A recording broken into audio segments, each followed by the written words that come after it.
Right, okay, so before I start, I want to say a few things. First of all, I can see myself over there, but I'm recording from here. So if I'm glancing off there a lot, it's because I'm really paranoid and think I look weird, okay? Second of all, I haven't recorded a video in quite some time now, and I am totally at practice, so that's why I sound weird as hell, and my voice is turning again. Cool, good. Now we're on the same page. Right, so I want to talk about different ways where how you can record daydreams. Because one of my major worries, I think, ever since I started daydreaming has been, what if I forget what's happened? What if I forget about my characters, about all these people that I'm going to care about now? So I want to talk about some different ways to basically prevent that from happening.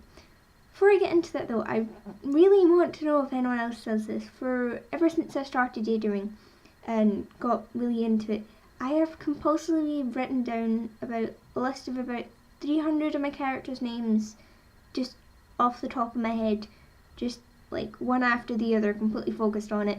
Oh, like pages and pages of A4, just lists of names, and it's really weird, and I look kind of possessed. And I am still to find someone else that does this. So if you do that, please put in the comments or something, because I really I look weird as hell, and my friends think I'm possessed. So yeah. So one of the first methods I want to talk about are the idea of daydream journaling. You probably, well, almost definitely know what normal journaling is, but the idea of daydream journaling is essentially the same thing. It's just every night before you go to bed, write down maybe a couple paragraphs about what happened that day in daydream realm.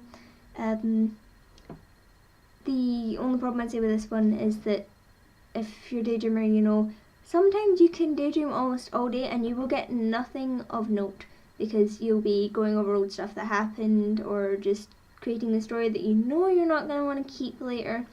So this might work for some people. It might work if you do it only on some days, but on others I can see why people would not like that one so much.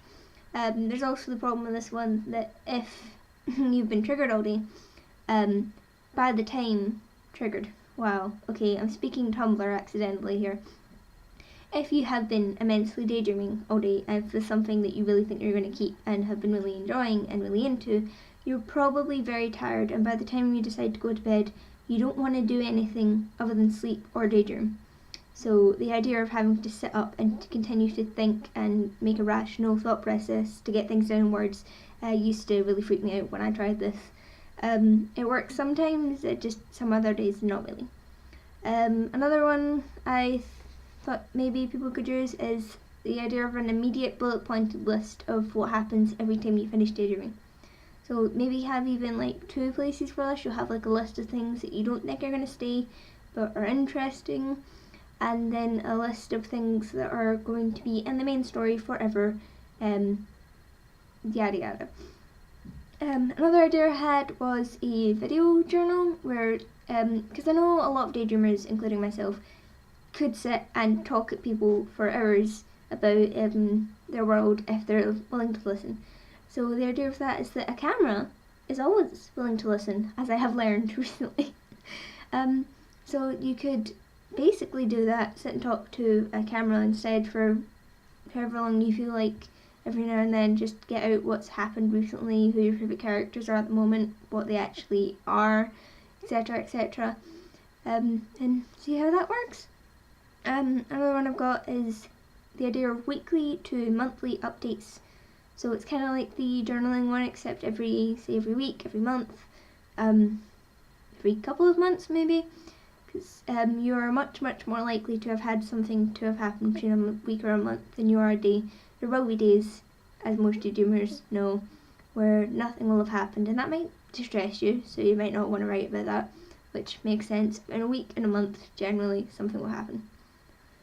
And the last note I have here is to start generally notebooking.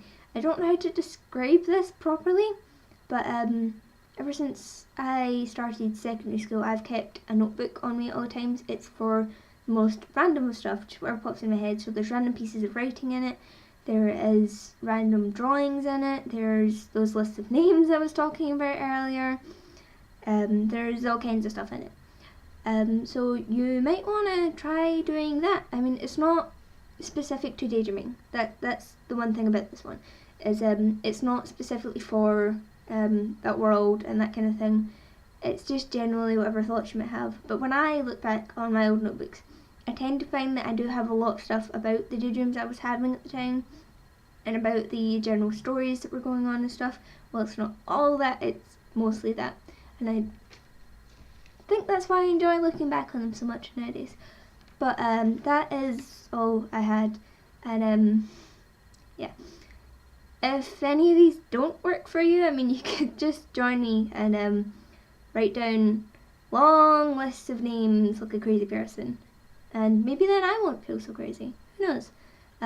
Yeah, but I'm gonna go now, right? Because I should be doing school stuff.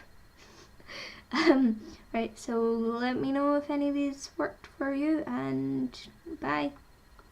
I hate doing outros anyway. Bye.